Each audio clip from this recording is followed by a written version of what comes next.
Monsieur le Président, Messieurs les ministres, Mesdames, Messieurs les collaborateurs des ministres, merci mon frère Malik pour le plaidoyer concernant le renforcement des moyens des collectivités territoriales. On en a besoin.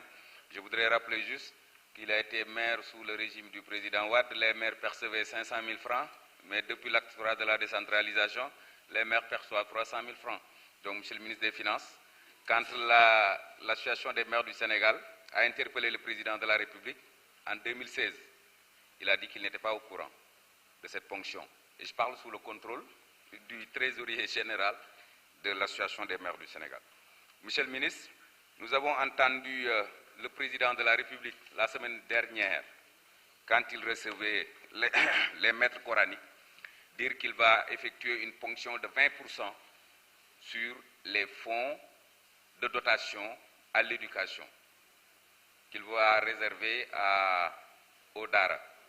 Et je pense que nous, ñi nga xamanteni éducation dafa bok ci domaine de compétences transférées yi ponction bobu buñ ko défé ci 31 milliards presque muy 6 milliards donc dana am ben manque à gagner bu doy waar bo xamanteni ci collectivité territoriale la waron jëm ma bëgg xam ba xam da ngeen koy bayyi mu def ponction bi ci 31 milliards yi wala dafay am fenen fu muy jëlé fonds yi pour mëna gérer daara yi.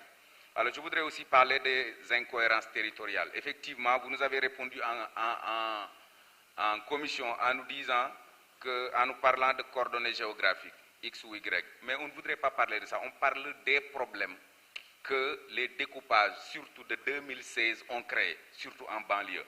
Par exemple, dans le département de Keur Massar, quelqu'un l'a dit tout à l'heure, Yeumbeul Sud Yeumbeul Nord benn commune la woon bi ñu koy dagg ñu jël 12 km² bàyyi ko ci benn commune bi jël Yeumbeul Sud mu nekk 2,6 km².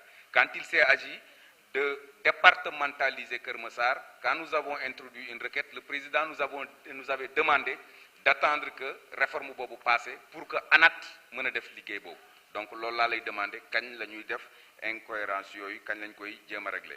Parce que qui peut le plus peut le moins. Votre prédécesseur avait réglé le problème de Sangalkam en prenant Kounoune, Darou Thioub ak Almadi 2 boole ko ci Sangalkam jël marché bu bees jëlee ko ci nu mu tuddati Djiddah Thiaroye Kaw yóbbu ko Wakhinane Nimzatt.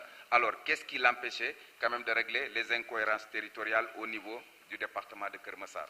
Concernant le PACASEN, je voudrais vous rappeler, je parle sous le contrôle du directeur général de l'ADM. J'ai reçu une mission de la Banque mondiale et de l'AFD, donc à Yeumbeul Sud.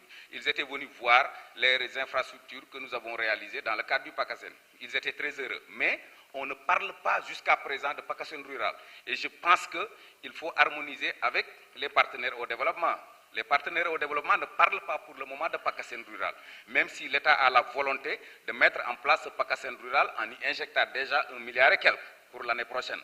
Donc je pense que nous, li nga xamanteni mom lañuy demander en tant que maire, c'est le plaidoyer que l'État doit faire pour que les partenaires au développement, c'est-à-dire l'AFD et la Banque mondiale, puissent continuer à financer le PACASEN. C'est important parce que quelqu'un l'a dit, un homologue maire l'a dit, nous avons besoin de ce PACASEN parce que ce fonds nous a permis véritablement de régler énormément de problèmes en termes d'infrastructures socio-économiques de base.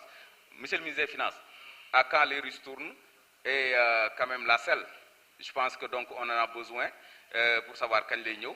Et la convention de dette croisée Sénélec aussi, dama ciy revenir, nous avons besoin suñuy fonds yi nga xamanteni Sénélec moo ko yor.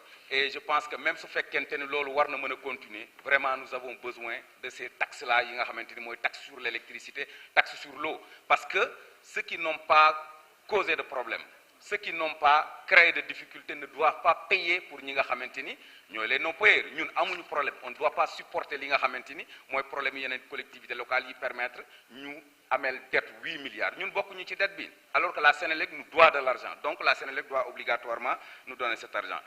Je termine par Keur Massar. Le président de la République a pris sa responsabilité pour faire de Keur Massar un département. Monsieur le ministre, le conseil départemental n'a pas de siège. Jàppale ñu ci ñu am ci. Bu dee fekkente ni AGETIP nga ko jox nag il faut que nga topp ci pour que loolu mën a nekk. Parce que le maire de Agnam a dit que lu am Agnam AGETIP moo ko def. Et quelqu'un qui vous a précédé dans ce ministère m'avait mis en rapport à l'époque avec l'AGETIP pour ñu defaral ma sama collège. Ils n'ont pas voulu le faire. Ñun ñoo ko mujj defaral suñu bopp. Conseil départemental bi amuñu siège. Keur Massar Sud amul siège. Jaxaay Parcelles amul siège. Donc jàpp naa ni compte tenu de président li mu bëgg ci Kër Massar jàppale ñu pour que commune yooyu mën a am ay sièges. Je vous remercie. Merci, chers collègues. La parole est à notre collègue Cheikh Seck. Mamadou Lamine Thiam se prépare.